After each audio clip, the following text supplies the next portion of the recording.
I make it rain on whoever. I make it rain on anywhere. I make it rain on whoever. I make it rain on anywhere. I make it rain on whoever. I make it rain on anywhere. Yeah, yeah, yeah. I make it rain on whoever. I'm taking a journey. Crucial, I'm burning. Crucial, I'm burning. I'm taking a journey. It's a long trip. It's a long trip. I'm taking a journey. Taking a journey. Taking a journey. Yeah, I'm taking a journey. I'm taking a journey. It's a long trip. Burn. It's a journey. It's a journey. It's a journey. It's a journey, bro.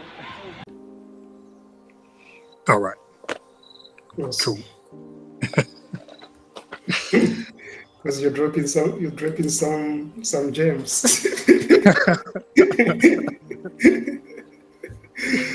No, this was the discovery, right? This discovery that we are really full of them. We are full of these gems. Yes. And it comes from our experiences. Our experiences actually just deliver all these jewels to us. And along the way, when we're aware of what we are experiencing, we can actually see the quality of the jewels. We're able to sit back and observe them. But when our minds are spinning, when our thoughts are spinning and looping, we're like looping around these gems. We just don't know that that's exactly what we're doing. For some people, it sends them into, states of, all kinds of mental states, because those thought patterns become obsessive and we become, almost immersed in the thought, almost drowning in thought. Then there's opportunities that we have to just come up for air, and I had an opportunity just to come up for air. I was at a point where I could see a little bit more clearly that what I was faced with, the challenges that I was faced with, were not practical. They didn't feel like the people that I was working with were actually intending to move forward. It felt like the intention was to stay in place. We are evolutionary beings. We're always moving forward. And the change that I was feeling resistance to is always happening.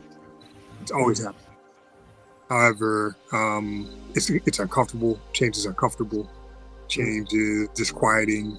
Change is challenging for a lot of minds because it requires a level of work and trust and commitment and enthusiasm that we're not, as humans, especially in industrialized parts of the world, we're not trained into enthusiasm for what's possible. This is not the truth.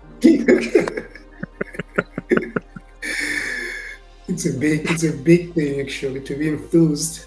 It's one of the elements that pushes us forward as beings, I would say. And it's fun to be. Pardon? No, go ahead. What you were saying, please. No, I'm saying, like, if one is not enthused or enthusiastic, it's really hard for him to move forward in life, because I feel like it's a natural drag for human beings. If you are lacking that element, life becomes dull and boring. Yes. And that dullness, when that dullness becomes a state of mind, you just become locked in it because you think that the world is just dull and mundane. And you continue with that mundanity because you see that same mundanity on television. You see that same mundanity in movies. You hear the same stories in music. And you think that is just how things have to be. But it's not a requirement of life to be dull. There's nothing else in life that is remains in a state of dullness besides us. everything else is growing, vibrant, evolving. We use every bit of what we've got to be able to do the things that we do right here. However, we've stopped ourselves while the rest of the world is actually like growing in its vibrance, in its just natural vibrance, in its natural fluorescence. And the thing is, there's no other being, there's no other entity on this planet stopping us as humans from our potential, except for us. Sure. That's... Think of animal kingdom, the plant kingdom. We leverage the animal kingdom and the plant kingdom for so many things. We leverage the mineral kingdom for so many things. No one's leveraging us except for us. Actually, it can be self-destructive. Because it brings me to the point that you mentioned, that you realize that we are running in loops. And you had to slow down those loops to get clarity.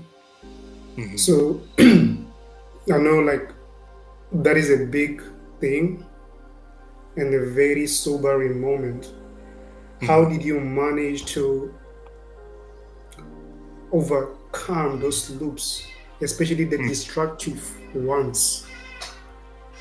Because we are going through those loops. I would say personally, I'll speak about myself. I have those destructive loops and I'm struggling to overcome them.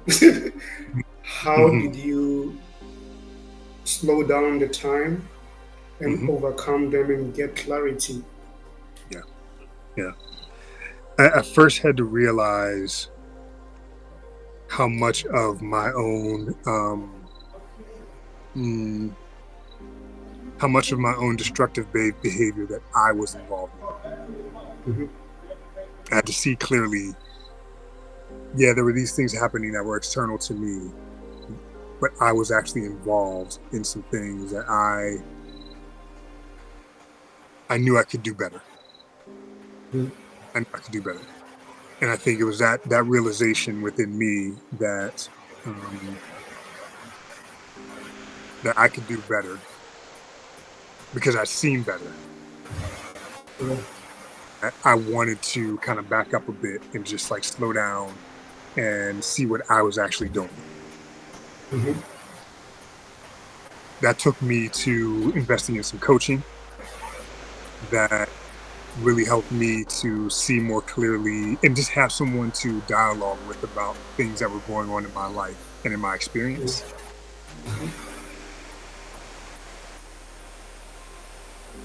And having that reflective point, having that open dialogue, like this is what I know is happening with me. It helped me to have somebody to bounce my ideas of myself off of. It was a big deal for me because I really hadn't had that. I'd had a number of people in my life who, we could talk, but we could never really go deep. We could never go into the truth of what was happening in our lives. And I finally was able to interact with somebody where I could actually speak my truth and they would hear me out. And we could dialogue about that, So that was a significant step to me starting to be able to like journal, to take a step back from what I'm seeing on a day-to-day basis and like analyze it a bit. Take what I learned into some dialogue that helped me to reevaluate how I was investing time, how I was investing my energy, how I was investing my thoughts. And then the most significant thing, it happened about 2 years later. I was a chief creative officer of an agency. I was like in the dream job, the position, the things that I wanted to be in. And I just was not able to get answers for some of the significant things that I wanted to do that I was hired to do. Things would just stall and just stop. I couldn't understand what that was, and I started to question the value and the quality of my work. I'd go back into my emails and I'd look at the email that I sent. I'm like, did I misspell something? Like, what happened? That there's no response to this. And it just stopped me in my tracks one day because I was looking at my work and I was like, I do great work. Why am I questioning my own work? I do great work. And it just put a new loop in my head. It was a new loop. And that new loop was, why am I thinking about what they are thinking about? And I stopped questioning why they weren't responding to my work. And I just said, well, I guess that means that's just time for me. If I don't have to think about them, then that's just time for me. And so I started just taking more time for me out of the time that I was wasting thinking about what other people were thinking about when it came to me. It was a breakthrough. And it just opened up a time gap, literally, like, and it got wider and wider, wider and wider. And because that gap got wider and wider, I had more time to spend with my thoughts, observing them, making them new, advancing them. Like I would think something and I'd say, you know what, let me take that. Instead of just staying there, let me take that further. And also, the other part, I'm a creative, right? I'm a creative, you're a creative. Our imaginations are profound. So we can think about and create many, many reasons for what's happening when we don't know what the truth is. So we can imagine so many things infinitely because we're just that creative. Our minds are that powerful that we can infinitely create reasons to do a thing, for why a thing is happening, to not do a thing. And when I realized that it was my imagination, I was like, oh shit, my imagination. I felt like I had a superpower.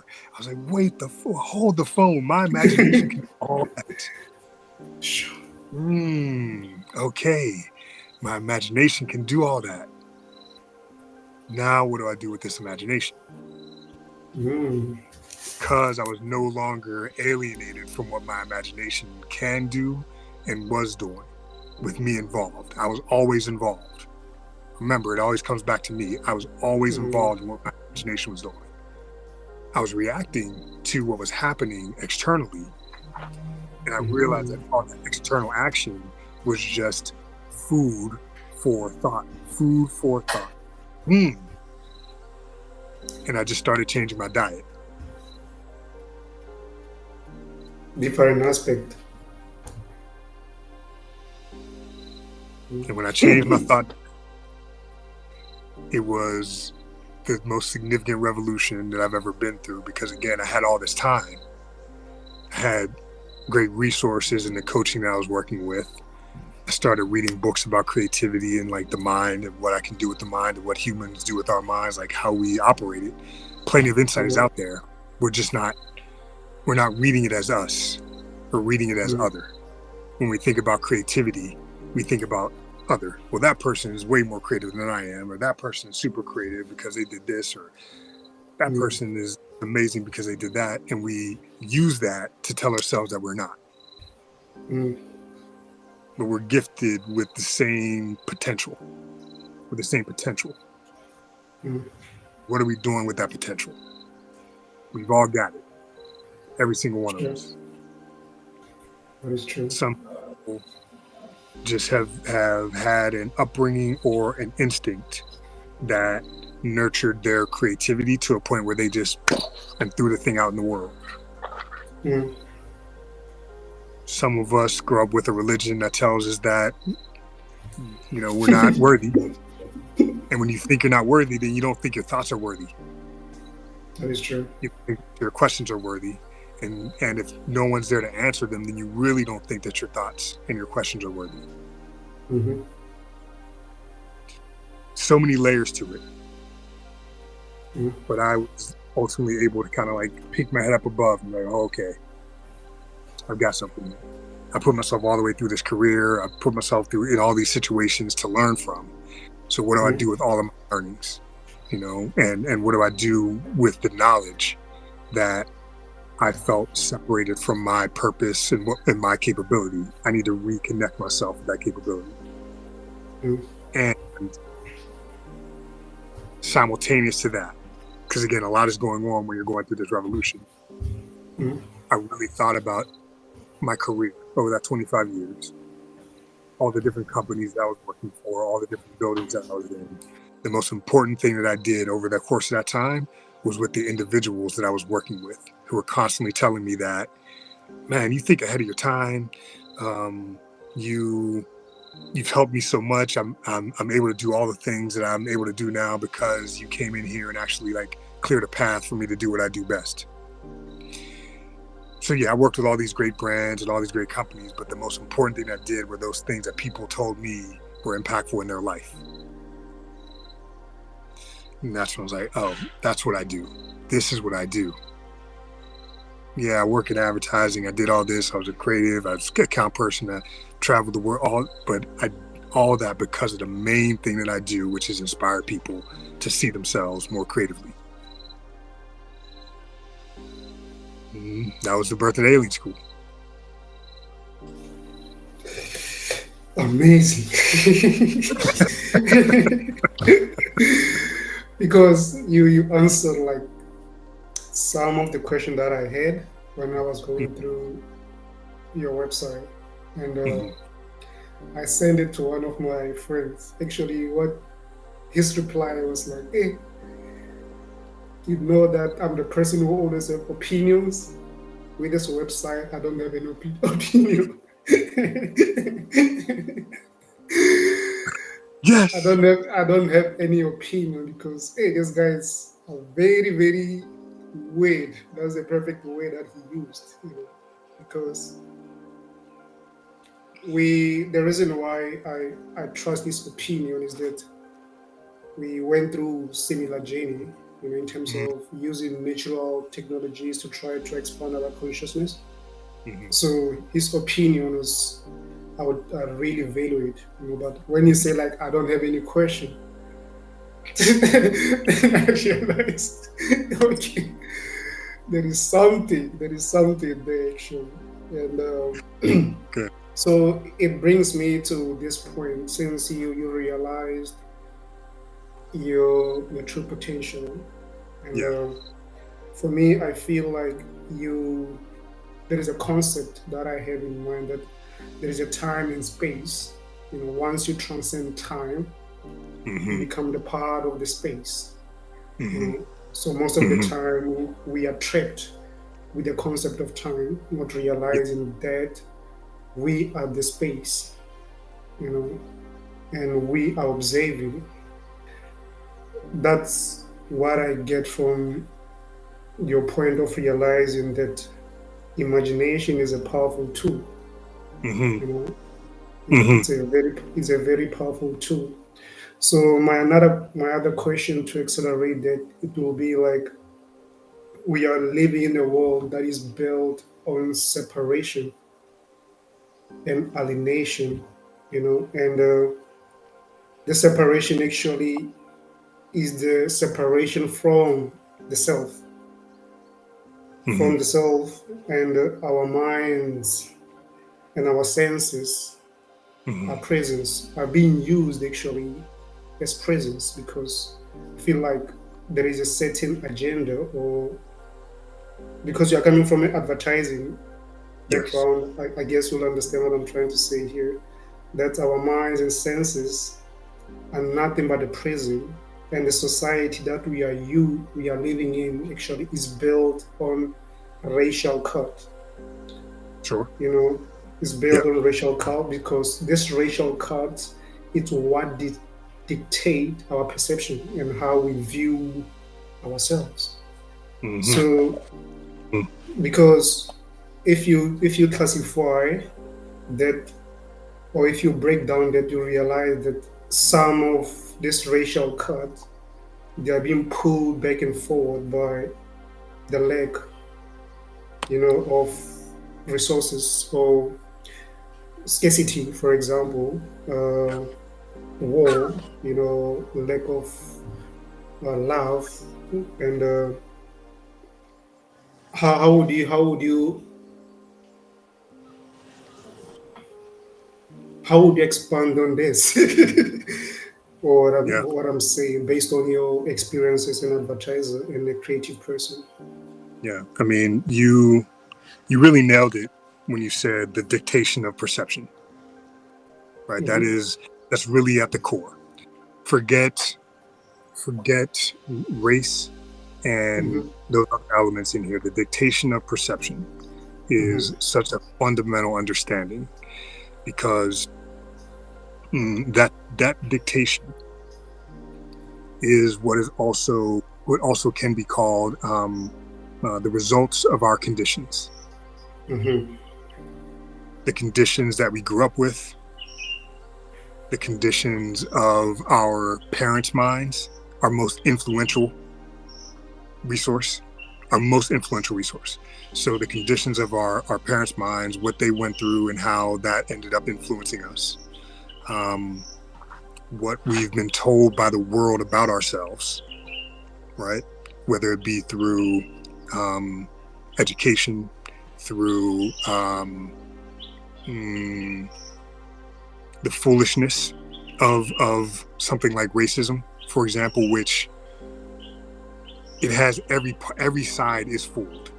Every side in the equation is fooled. Superiority is as foolish as inferiority for human beings. It's all foolish. And so those conditions and what has been kind of dictated to us through our lives really sets the foundation for what we think we are and how we think of ourselves. You have to think of your life as a dictation, not one person, not one book, but your life is the dictation. And that, like you said, you have to almost expand your mind a bit into your life to be able to see how much dictation you've actually received. What has been dictated to me? And what do I actually feel? Do I believe this about this dictation? Is this true to me? To me. Not to what you think of me, but is this dictation true to me? We recognized, and when I started to recognize that what was being dictated to me didn't sound like what I think of myself, that's when I decided to shift my perception of myself. And that's that same moment of feeding myself a better thought diet. Right? And I started to take control of what I was dictating to myself. Very important. Very important. Now, this is also translated as mantra, dictated as affirmation, all these things, dictated as intention. And intention is incredibly powerful then, because intention, the textbook definition of intention, the second definition is a medical definition. And it means the healing process of a wound. Yeah. Like, you can find that on Google. So what am I intending for my future? What am I to heal with these intentions? What am I intending for myself?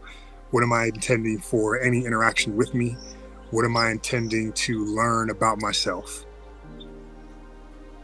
that can help me to feed new thoughts, new food into and through my mind, into my heart, into my spirit, so that I can actually have a little bit more agency over who I know that I am. I can walk into that note. That process is a long-term process. It's not just like a day. It's a commitment to understanding yourself, a commitment to allowing your thoughts to actually come forward from what you think what you have been taught over your time. But again, big picture.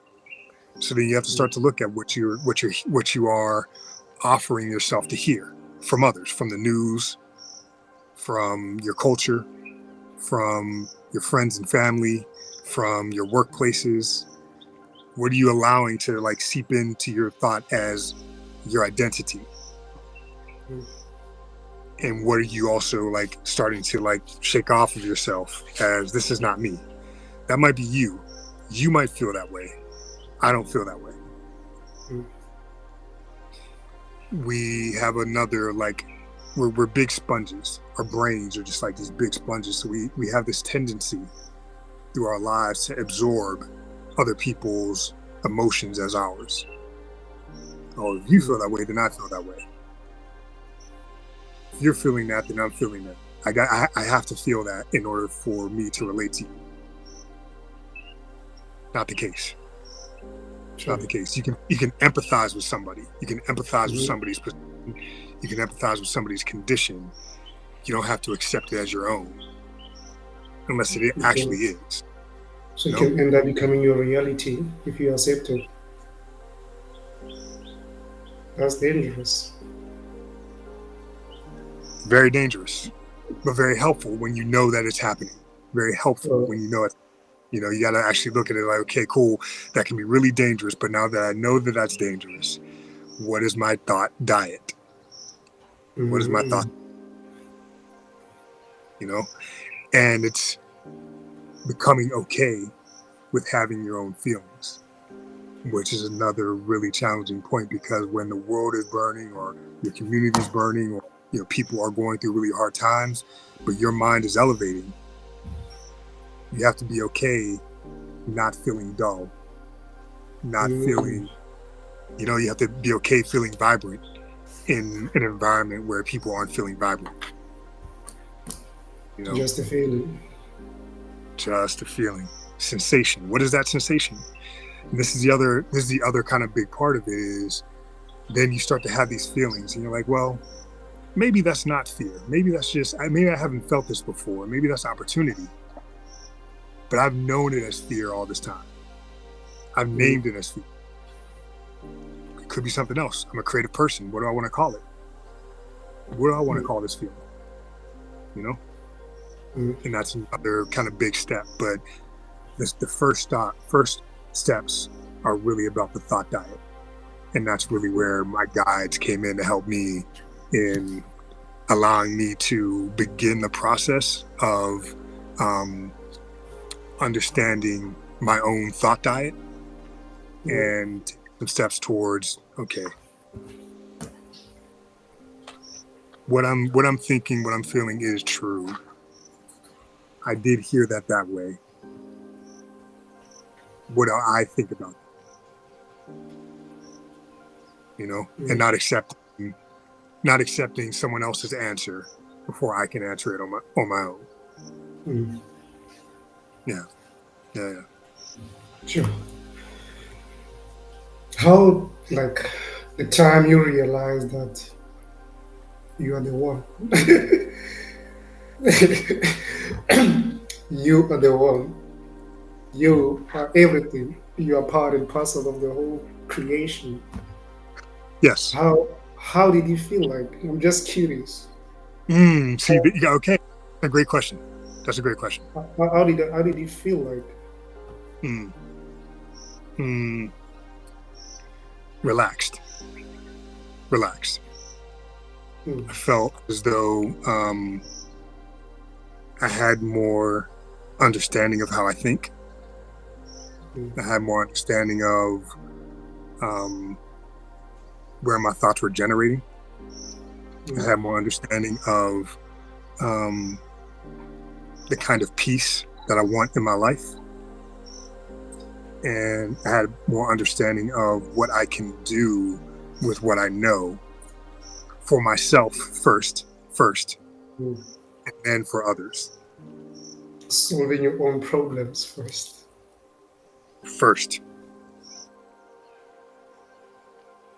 Not making my problem someone else's problem as well.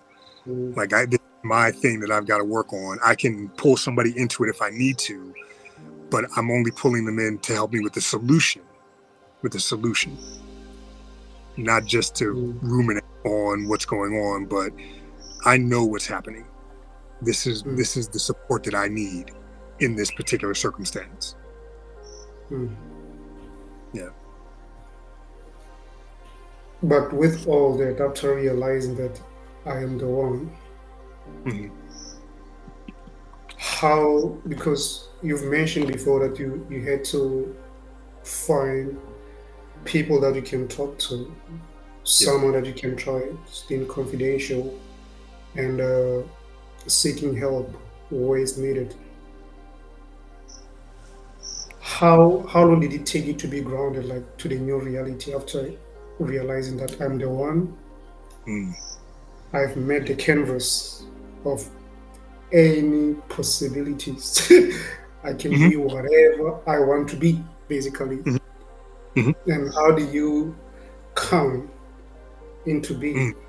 Because Mhm. you have transcended time, Mhm. you have transcended sensations, your senses, you have Mhm. transcended race, you have Mhm. emerged basically, and you've realized that everything is just a feeling, Yes. and Yes. you have gained freedom from your mind, which basically it's a prison, or it can be your best friend. But Mhm. coming down on being, how did you digest it? Mm. Slowly. Pole pole. So, pole pole, Slowly. un poquito, That very slowly. Like this slowly. this process started in 2019. Sure. 2019 was my breakthrough point of, okay, I I know that I can do this differently. And when I started seeking out support Mm, from there, it was a very slow process of realization, because I still have to act and live in the world. I'm still working. I'm still doing I'm a father, so mm, I'm here. I can't leave here in this process, mm, right? mm. But here, here is like, did you say a prison? Yeah, prison. I feel like the mind can be your best friend, or it can Yeah. be your prison or your worst enemy.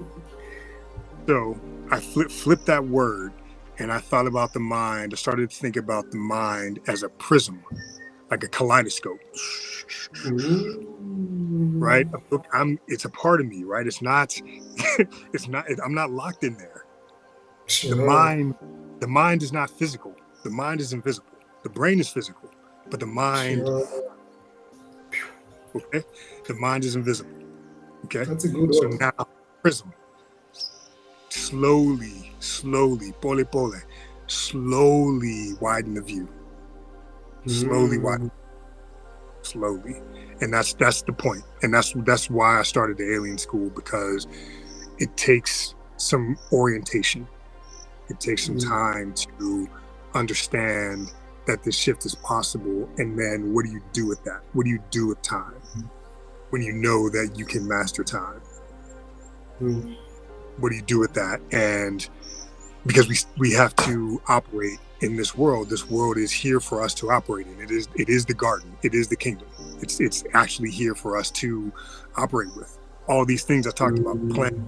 mineral, air, water, all there to for us to do whatever we need to do with. To be Every, creative. so with all that creative potential, with all that creative potential, with all of that creative opportunity, what do I want to do with that creative opportunity? What do I Mm, want to do? And that's a slow process of discovery, and being mm, able to slowly operate into that, to be able to share your stories and have somebody receive them as truth, and help you to see all the qualities of the life that you've lived, so that you can start to like fill your bag with gems. I've got all mm. these too. I've got all these gems. What am I going to do with all these gems? And learning what to do with that, and learning how to do that with equanimity, with generosity, with Mm, gratitude, um, without beating yourself up for missed opportunities, because you haven't missed any opportunities. And then lastly, to understand that karma is not doesn't have like a retribution to it. Karma is just an energy wave. Karma sure. is not thinking. Karma isn't thought. Karma is just a wave of opportunity for you to do something with it. So what do you do with whatever that opportunity is that's coming to you? Karma does not have an opinion. So then all you're receiving is more opportunity to see, to learn, to widen, learn to work with that kaleidoscope, okay, that's beautiful. This is a beautiful opportunity. This opportunity is not for me at all. I'm going this other direction. Right? So you have a choice. Basically, you have a choice. Supreme choice.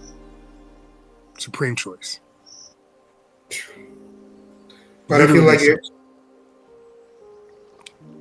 like sorry, I disturbed you. I was just saying, literally supreme choice. Yeah. You are the originator, right? You're the originator of your experience.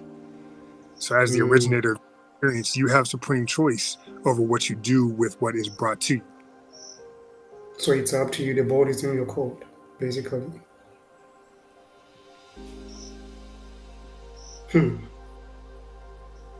That's deep. This is why creation is so dope. Because creativity is this field of infinite potential. It's a field, a complete field of infinite potential. It's the choice of what do I do with this potential that's in front of me. Sometimes it's not for you. And that's the recognition and realization that this is that. Taking sensations like fear, taking the name fear away from your sensations, then allows, what is this sensation? What am I feeling right now? What is this thing that's going on? What is this experience? Okay, take some deep breaths, pull those thoughts into the heart, and actually start thinking well, what do I want to do with this? It's here, I'm feeling it. What do I want to do with this? Maybe I just go sit down and hang out and don't do anything and wait for this to subside. And then when I'm more clear-minded, I make some decisions.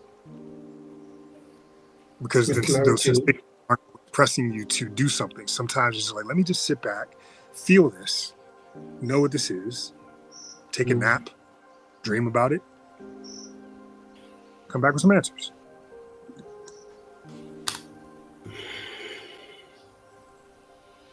Yeah, it's because I'm just thinking that, I like to observe. I enjoy observing human behavior. And I always, especially from my peers or where I'm coming from, since we talked about feelings, we talked about thoughts died, we talked about action and reaction. And it's always heartbreaking, first of all, for me, I'll just be honest. And observing how my peers, they are so desperate. There is this energy that is being pushed, to this generation. We are operating in the vibration of scarcity, survival mode, and desperation in terms of job security. Yes. We have never even gave ourselves a chance of self-discovery, because the systems they have shaped our perception to be so desperate, not to really truly embrace ourselves. So we have this kind of masks that we carry in a society. What kind of advices would you give to such a generation? Because I'm one of them, and I think that's the reason why maybe I went to the university.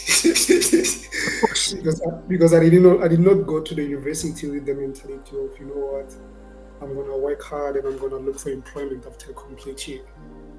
From the get-go, I saw a problem, I proposed the solution. So I feel like I'm that type of. It took me time to realize I'm the type of the person who sees problems and come with the solution. Yes. And sometimes it's really hard, because if you don't have the certain level of success, your peers won't listen to you because you don't have monetary success, I would say. and but what you say won't ring the bell to them. Yeah. Coming from someone who walked the path, who have Mhm. more experience, and who is an elder, Mm. by sharing this type of information, I feel like that would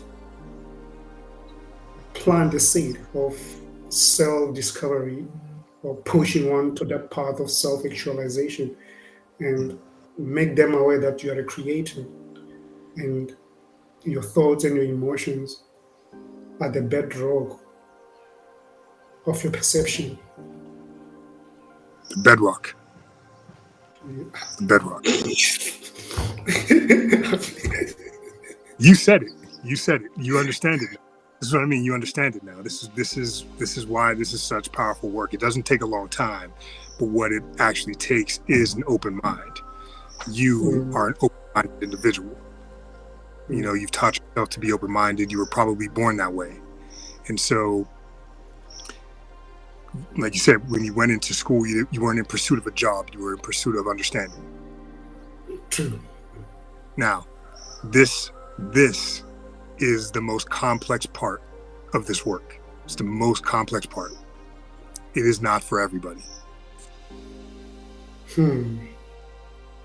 Okay? It is.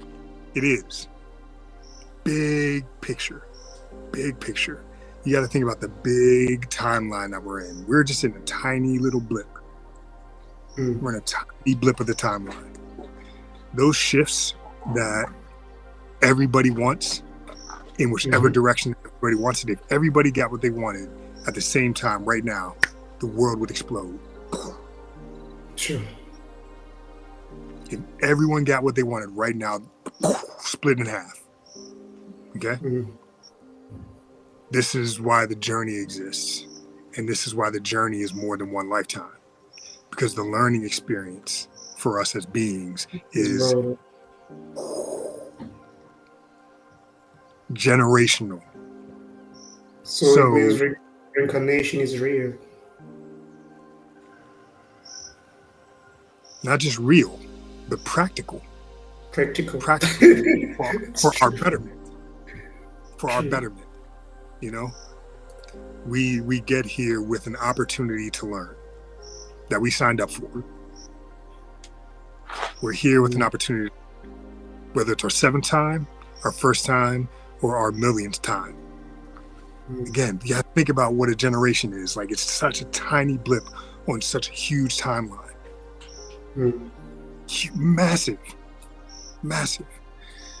That helped me, bigger picture, big timeline, helped me see that, like, 2 really important things. Not everybody, not in this lifetime, because we've got so much to learn from, and we have so many people to learn with. It's just not possible to do it all in one lifetime. Right? This is the basis of time mastery, because then you're not trying to hustle to every possible solution all at once, all at the same time. It's just not possible. The second thing that from your theological studies is truth bends time. Collapses it. Shut down everything.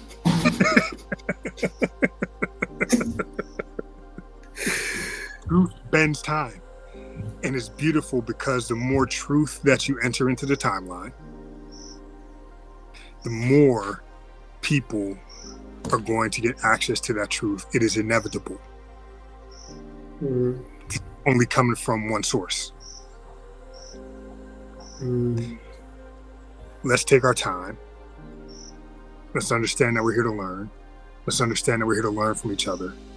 Let's actually experience what it takes to learn from each other. Invest in listening, learning, seeing through the kaleidoscope, seeing with more clarity. Move ourselves along into an understanding of what we're here to do so that we can do the thing that we're actually here to do. That we're actually here to do. And then, but again, there are going to be people that are going to completely resonate, and there are going to be people who are just not. And I would rather spend more time, now that I know how valuable time is, I'd rather spend more time with those people who are interested in hearing about their potential and observing and investing in what they can do with their potential. This timeline. So that what makes åŁïEN SCõÖL unique and different.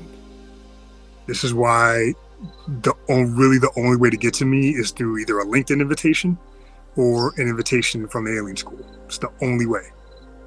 I'm not doing workshops. I'm just conversation. It's a future of schools.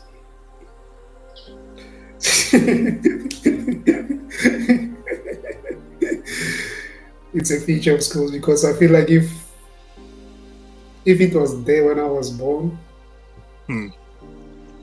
yeah, I just imagine how far I would be by now. Because always taking back time, trying to realize that growing up I was very different from other kids. In terms of, I never had a dream, honestly. I never had a dream. You know, I went to middle school by chance. I don't know. I just saw myself there. High school, I saw myself there. I became sober when I was forced by failing and forced by my teacher to apply to the university. Then I said, oh, I'm in school. I have to have a career. Oh, I have to look for a job. I have to follow goals, whatever. That's why I became like, oh, okay, I'm existing in this. So I'm existing with this type of individuals. Because for me, creativity was the part of growing up. I loved music and dance. Okay. I loved poetry. I loved, I don't know, weird things. According to the normal standard, you know, I loved weird things. Question a lot of things like death, for example. Why do we die? And so I'm just thinking how this school will be very impactful because I know the individuals who are like me out there, who don't feel like they're part of the society, and who are not being understood or given an ear because their way of seeing the world, it's way different. You know, for me, I don't know, like, I believe that I'm the child of the world. Based on my experience. Based on my experience, I've seen smiling a homeless person. Like, it made me raise a lot of questions. Like, this person is sleeping on the street and is very happy and is creative too in terms of their survival. I've had the privilege to meet rich people who are very broken and empty, searching for what I've already experienced, I would say.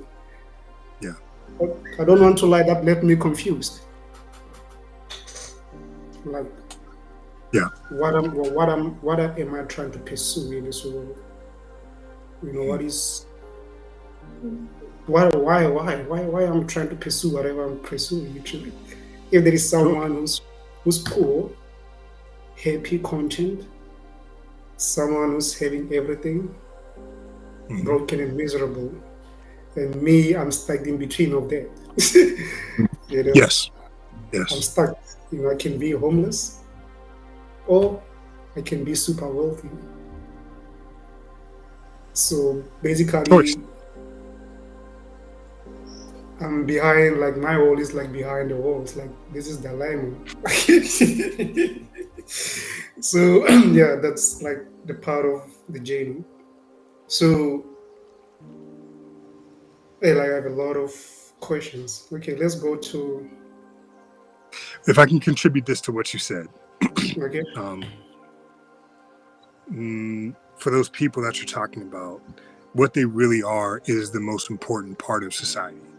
They're the most important part of society because they understand that they are not born to just conformity. We're unique for a reason. I've never So looked that at that conformity is not necessarily is a thing of industry. And conformity is what happens on the assembly line, but the assembly line is not is man-made. So basically, you can craft your own path, but first you need to be sober. Yes, absolutely.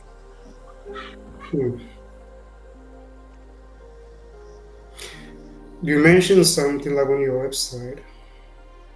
I really loved it actually. You say your goal actually, or the purpose of your school, since you're talking about alien school, your aim is to uplifting your creative spirit. Start with unfailing your imagination and revolutionizing the ordinary. That's poetry and we as beings, we are poetry. We are poetry. We're nature's poetry. We truly are. Every one of us has a creative spirit, or we would not be here. Every single one of us. I know it, which is why I opened up the school. I know it. There's no question in me about that. Sure. Every single one of us is a genius in one way or another. I know it. I'm just here to celebrate it. But that unfurling, that part, right? That is the slow. Remember, you got to watch a time lapse of a flower. It's like this tiny thing, this idea that's just compressed into this tiny, tiny nodule that has to get pressed into the earth and receive all this nurturing, all these nutrients, all these things that we don't see. All of that has to happen just for it to peek up into the light. Just for it to peek up into the light. Well, I guess I can come out now, right? I guess I can come out now. And then what that flower blooms into is then a significant part of nature because of all the things that it is going to feed that we don't see. From our senses to our honey, to other gardens, to other flowers, to the home of the bees. Like it goes so far. That little tiny speck that just gets pressed into the dirt, nurtured, watered, like it blossoms. That's us. We're the same. We don't exactly know what we are meant to become. The flower doesn't know that it's a flower. It's just expressing itself. It doesn't call itself flower. It just is. We call it flower. We call it black. We call it white. We call it water. We call it chair. These are just ideas blossoming. Just ideas blossoming. So we have to come to that point of realizing that we are just an idea and we have to blossom. You are blossoming. It's not you don't have to. You are blossoming. It's not it is a natural process. What the question that you're starting to ask yourself then is, what am I blossoming into? Because you have the capability that a flower doesn't. What am I blossoming into? I can really think about that.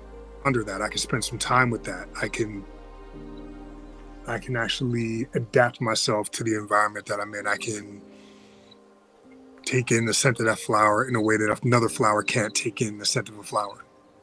I can actually breathe that in. I can use my senses in a way that all these other beings around can't use their senses. I have all these senses to help me to understand what I am becoming, you know? So that unfurling part, that's the just like,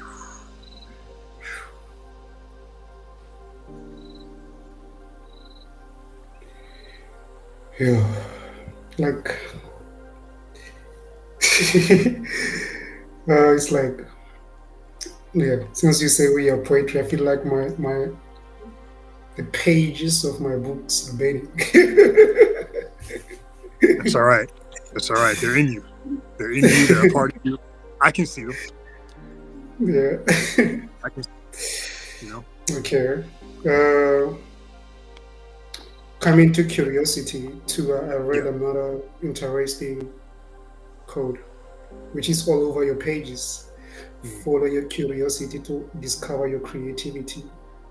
And below it on my notes, I wrote, build, create, and follow your passion. How would you expand on that? And going back to the point that you've mentioned, that once you realize yourself or you realize your capability, the first thing is to solve your own problems, which I believe by solving your own problems, that's where building came as a result of Alien School.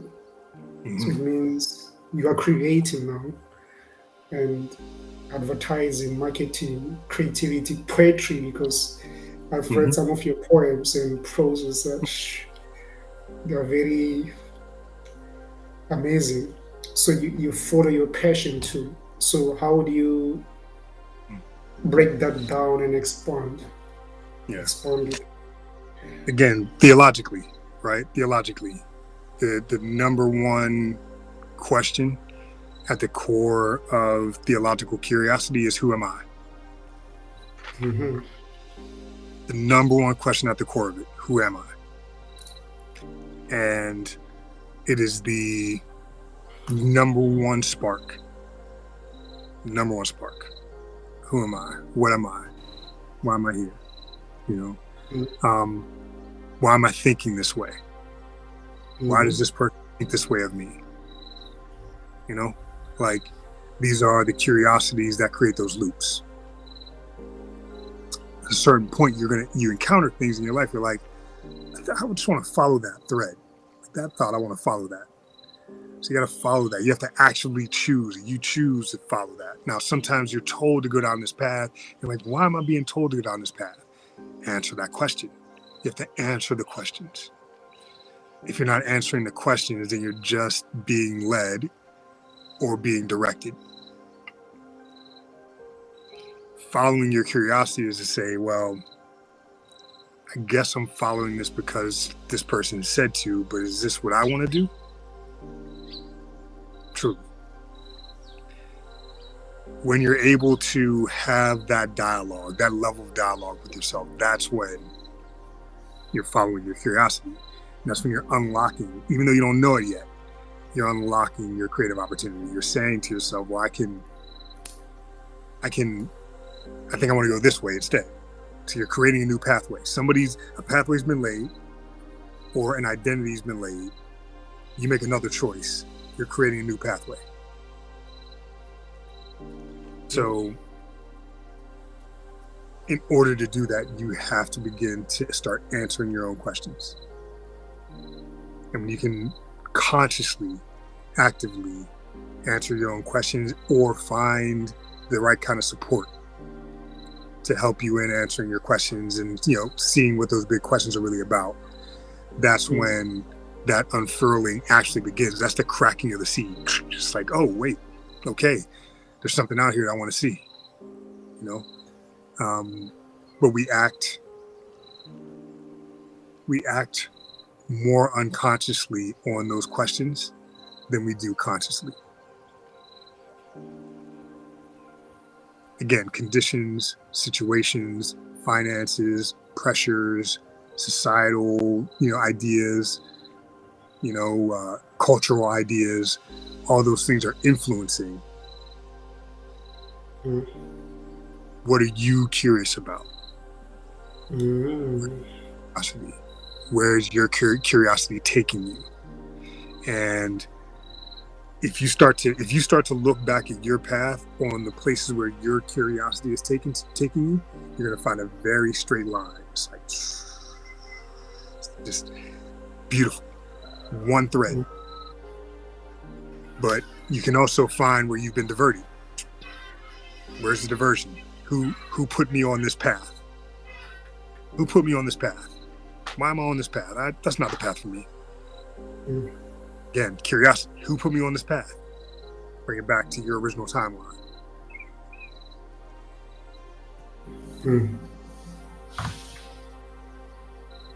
So basically, curiosity is the birth of everything to individual. Yes. And it depends to what you're curious about as individual too. Carl Jung calls it individuation.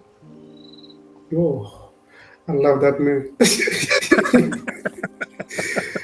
I love that man. He calls it individuation. The challenge with that is it is unique to every person. It's not one thing. Enlightenment is not one thing. It can't be. It's impossible for it to be. There's so much light. Look at all this light. It can't be one thing. It's just the journey. But that pathway of individuation is the one where you've actually taken control of your curiosity and allowed yourself to take control of your definition. So basically, you have to define your own words. You're defining your own reality.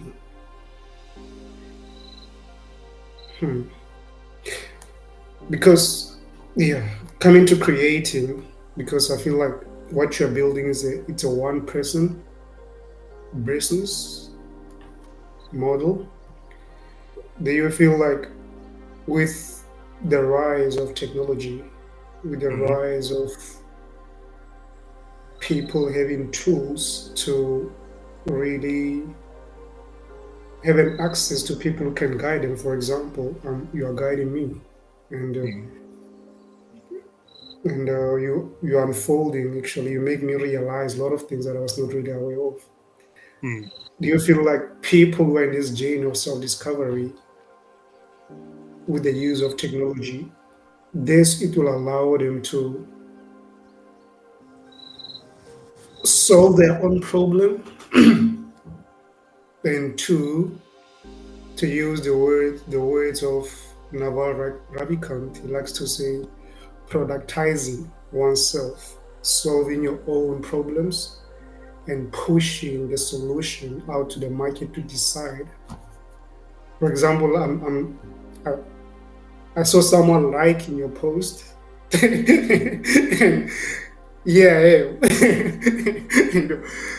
And I'm having conversation with the founder of ÅŁïEN SCõÖL, So do you feel like the rise of technology and the rise of people trying to find themselves, it will open doors for such individuals? For example, I'm trying to build decentralized DeFi corner, which I call it decentralizing of information academy, which is the whole idea. I'm trying to build the Journey podcast, where I'm having amazing conversations with people that are really move me, people that when I look at them, I feel like, wow, I need to approach this individual and say, I have a lot of questions. How did you get to that point? How can you guide me? How can you tutor me? How can I be your student? So do you feel like it opens that gate to one person business model? I don't necessarily intend to have a building, right, with ÅŁïEN SCõÖL. That's not to say that one won't build around what's happening. But my intention is to be able to have these kind of conversations where my work, my thoughts, my ideas enter into the world, hit somebody the right way, and spark the kind of dialogue that we're having. You unlocking is good for the world. It's great for the world. You unlocking in South Africa is great for a part of the world that I did not necessarily think about when I launched the school. However, I always thought of the school as a global entity. I just didn't know where on the globe that I was going to be able to reach. So, absolutely, because I wrote a post on LinkedIn, a series of posts on LinkedIn that caught your attention, that you spent some time with, took you to the website. You actually spent time on the website. You read through, you took notes. You didn't just go there and you took notes. It's back. Now we're having this conversation. All those things are these domino effects of unfurling. Right? I'm realizing my potential. I'm realizing the school's potential just by the way of this conversation, because my intention was to uplift the creative spirit. Right? Now, that's what I mean about intention. It's an emanation. It's an expression. It's like somehow the winds got all the way to you. All over the air. All over the air. Remember, it's all traveling over the air. Okay? Sure. It's the other natural element that we are ignoring that travel to you over the air, brother. Deep. Like in a second. That's crazy, actually. You start to think about that kind of transaction. Right? The transaction. The human level transactions, and what is going to come of this conversation. Again, there's no expectation. I just do what I do because I've learned what I've learned, and I want to help people and what I want to help people understand, and that is going to do its own work over the air. Just continue to circulate. The most important thing for me is making sure that I take enough naps, and that I rest enough, and that I'm selective enough about these conversations that I can always do the right kind of energy.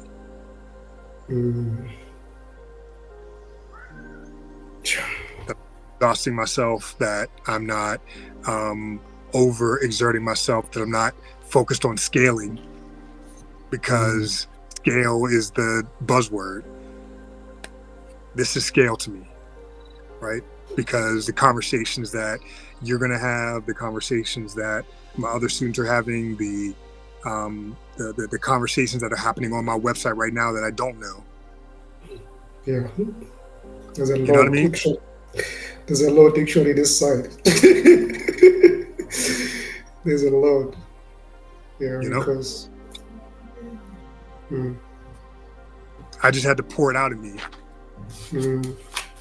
so that it could be somewhere where people like yourself could connect with it. Let it go, you know? So basically, those who have tools and resources are very fortunate currently, because you can reach the family, like our human race, all over the world. Exactly. Yeah, it's the other blockchain.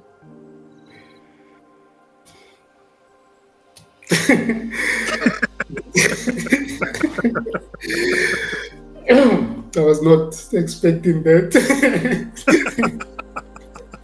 It's the other blockchain. I mean, it's true though. I was not expecting that, but I was not expecting that, but thumbs up. Thumbs up. Because I know very many people are very skeptical of the technology, and some that don't really understand it or even have an idea what blockchain is all about, especially Yeah. for individuals or people, because it gives you some sense of ownership of your creativity, and it allows you to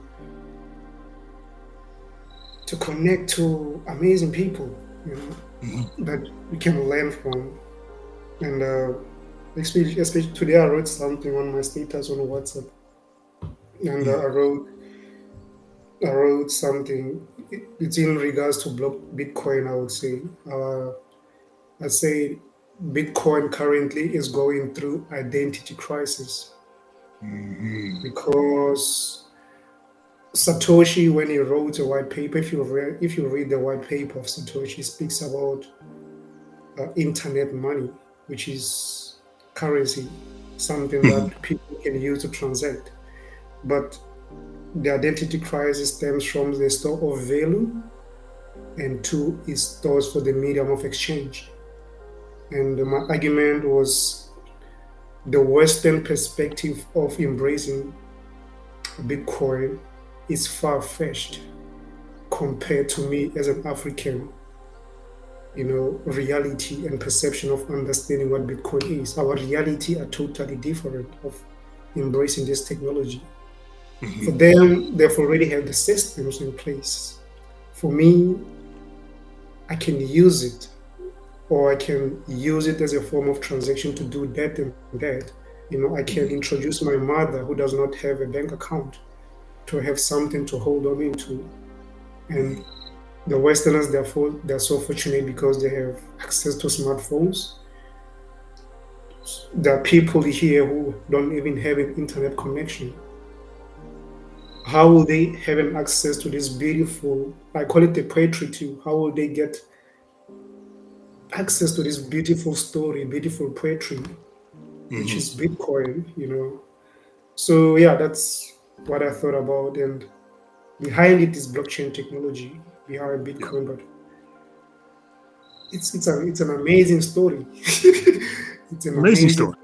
it's an amazing poetry. So it means the individual who created this, he created from in like humanity, or in, I don't know how to put it.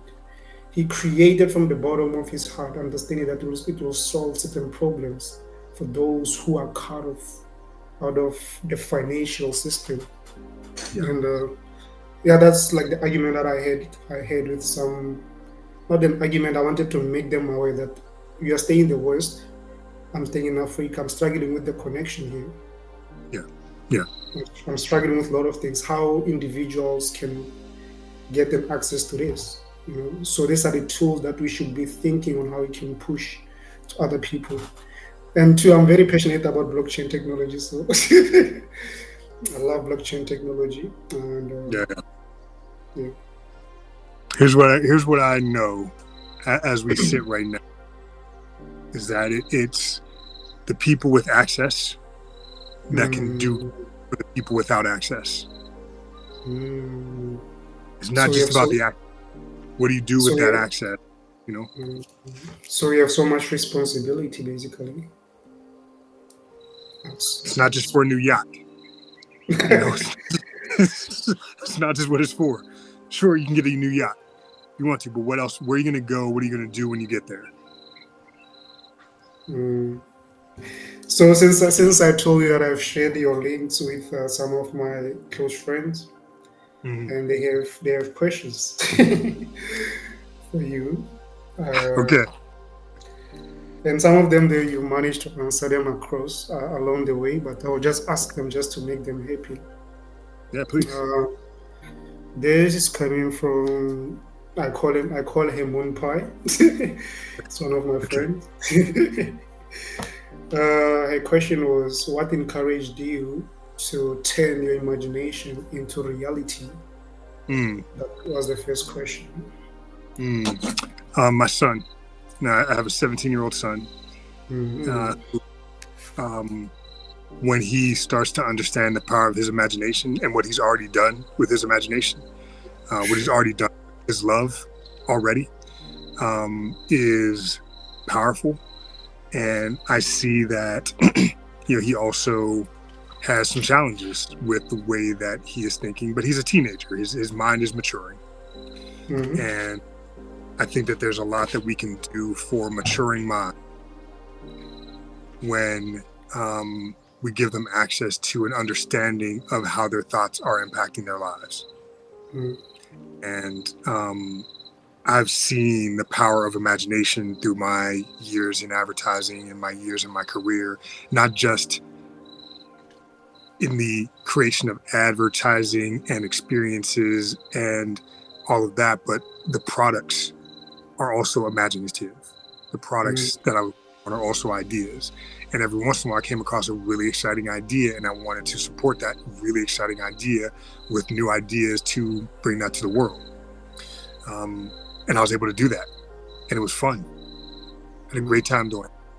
And so our imaginations are useful for so many things in our lives. As I started to notice that, recognize it, realize it, and act on it, I started to have more fun in my life. I've had more fun as a father.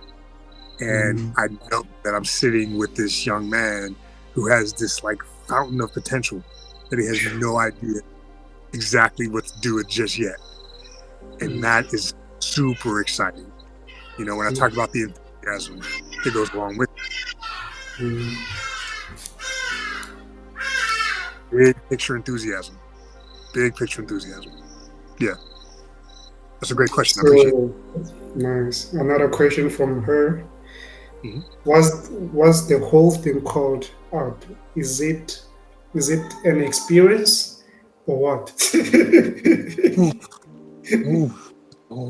It is experiential learning. It is an experiential learning adventure because you still have to advance in the world with your knowing. So it's an experiential learning adventure. Okay. Yeah. Another question from another friend, Nikki. She said, what makes your school different and unique? And what makes your concept unique from already existing concept out there? Yeah. There's no school on the planet that is attacking the most debilitating factor in our thoughts, which is alienation. There's no school on the planet. I know that inside of alienation is dullness that we talked about earlier, boredom, depression, anxiety. Like all these things are wrapped in one thing. And I know that approaching this one thing unlocks a whole world of tension that is not just in a single body, but is in the world. So, you know, the reason why I also know that this is a unique school is because like that, there's that element of alienation as like a challenge that I've given myself to work on in our society. It's also the only school that when aliens do land on this planet, that they can come to and understand the way that humans think. Sure.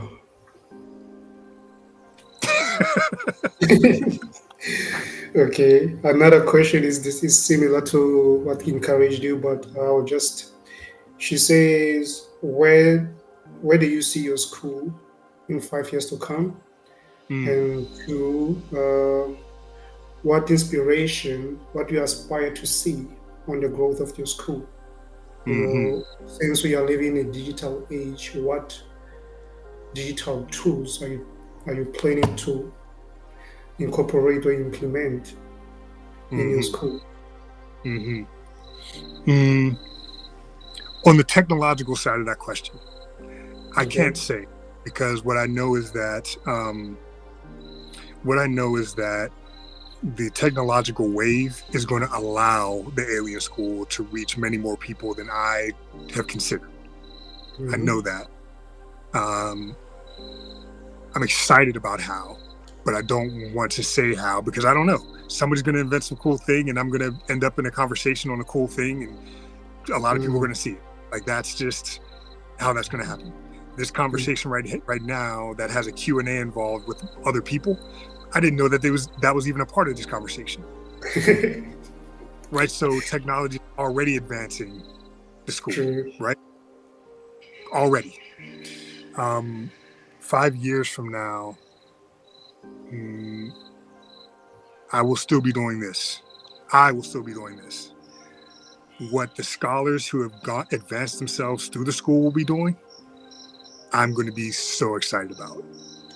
I'm going to be so excited about seeing what the world is becoming through the lens of the scholars that have come through the alien school. I know that there are different things that are going to build around the school, and I hold this idea very loosely, because at the core of it is really the human interaction, and the human interaction is what fuels everything on this planet. It fuels everything, for better or for worse. And this is a drop in the bucket for better. So I'm really excited to see what better is in 5 years.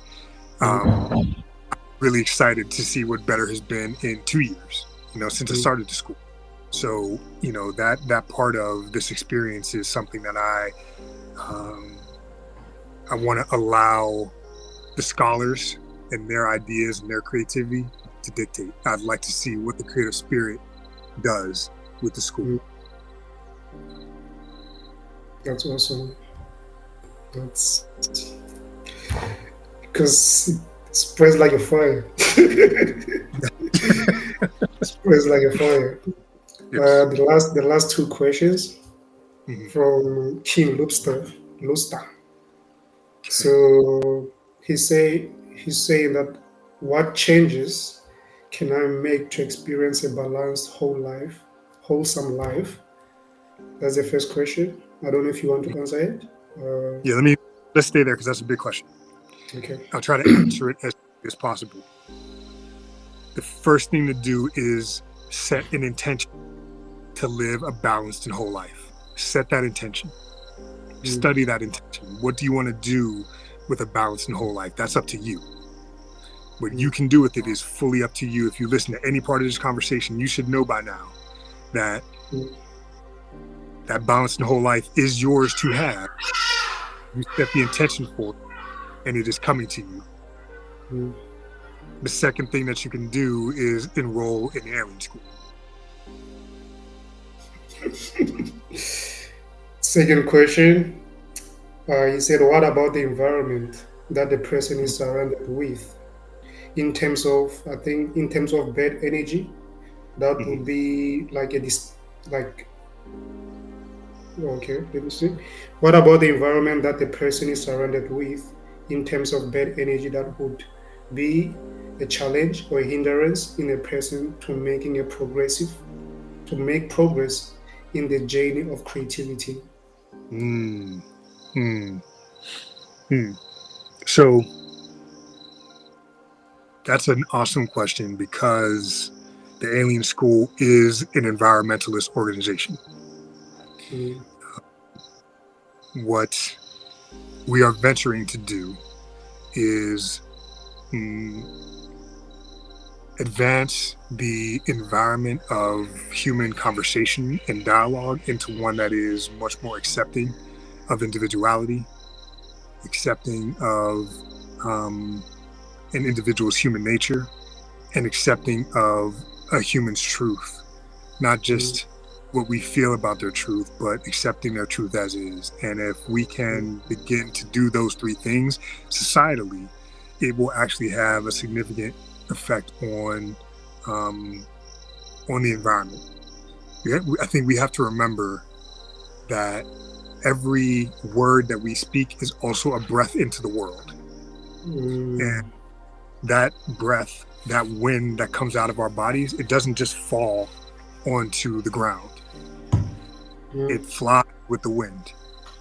So every breath, every expression from your heart to your voice is an addition into the environment. It's an addition. You're adding to the environment. You are changing the world with every breath, every out breath. And so having more people considering what they are adding into the world, what they are adding into the atmosphere, will actually change our environment. It's slow, but it is very, very, very meaningful. Very meaningful. Every breath. Thank you, brother. You mentioned that they can, if they want to really change their lives, they can become the part of the Alien School. How do they become the part of it? If you go to the Alien School website, thealienschool.com, spelled as is, there's a button there to take a tour of your creative self. And that starts a conversation that ultimately, gets us to potentially working together. But even, the first conversation that we have is a really good starting point to starting to see yourself as a creative being and seeing your creative potential. If you want to then, join a semester, at the school, the semesters at the school run from 4 to 6 months. It really depends on your intent and what you're looking to do in your life. We work together over the course of that time on a week and bi-weekly basis.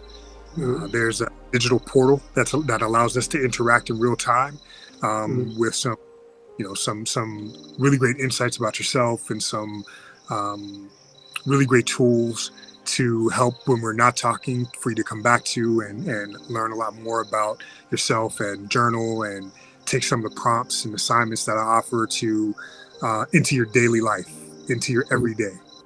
It's like I said, this is an everyday adventure. And so the work that we do enters into your life immediately, and every day becomes a new creative opportunity. So the other thing to know is that it's just one semester. This isn't like 5 years of work. It's one semester. Once you know the creative being that you are, get out in the world and be who you are.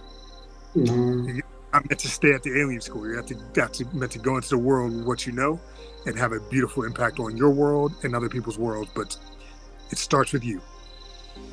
And so after that 4 to 6 months, these really amazing things start to materialize in your life, and you start to understand why. And you start to understand what those amazing things. And you have that portal that we started always as a resource for you to come back to resetting yourself. And yeah, that's the matrix of the school. It's a very, very simple experience. And it truly is up to the creative individual on what they want to do with their spirit. I'm just here to let them know it's there, because there's no question about the fact that the creative spirit resides inside of you. Creativity Sensei. The world is your dojo. The world is your dojo.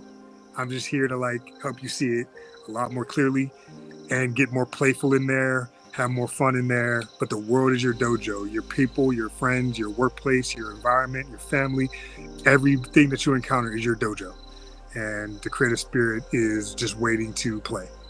I wonder how did you come to that conclusion? It's a very interesting conclusion that the world is your dojo. What else is there? What else is there? We got the world. All we got is the world. We got our friends. We got our family. We got our environment. That's the playground that we're offered. We've been offered this playground as creative beings. We've been offered this. No matter how we got here, we've been offered this incredible experience to adventure into. So it means wabi-sabi principles are there in your teachings. Yes, indeed. Yes, indeed. Brother, thank you for your time. Thank you I'm very grateful actually for this moment. And it's just amazing how the internet can make us reach or materialize things that we never thought that we would experience. And I would say I'm the product of that. And I wish my peers or my age group can see that the internet has a lot to offer, because it allows you to meet amazing people. It makes you to get proper guidance, even if you don't have it where you're surrounded, even where you feel that you're out of touch with your reality. At least out there's some people who can say that, hey, you are not crazy. You are not crazy. Let me tell everybody who's listening, you are not crazy. There's You are nothing not crazy about it. You are not crazy. There are people out there who understand what you are going through, and they've managed to slow down time and get whatever they can get and try to share with those who are in the same path. So what I'll say, brother, I'm very grateful, and I hope one day you'll meet and share some Ethiopian coffee. Brother, I'm so grateful to you. I had no idea what I was walking into in this conversation. I'm so grateful that you shared the site and shared what I'm up to. Like it's so meaningful. It's so meaningful because it was an idea. Yeah. And to have somebody share your idea as you learn through this life, to have somebody share your idea, especially when it's like from your heart, it is incredibly meaningful. I'm so grateful to you. I appreciate you. Thank you. I hope we'll catch up, and I'll go through the alien school. Probably I'll enroll soon, and encourage my friends to enroll. Do it as a group. Get in here. Let's have some fun. Let's learn together. Like this is what we're here for. Yeah. That's what it's here for. Yeah, All right. I'll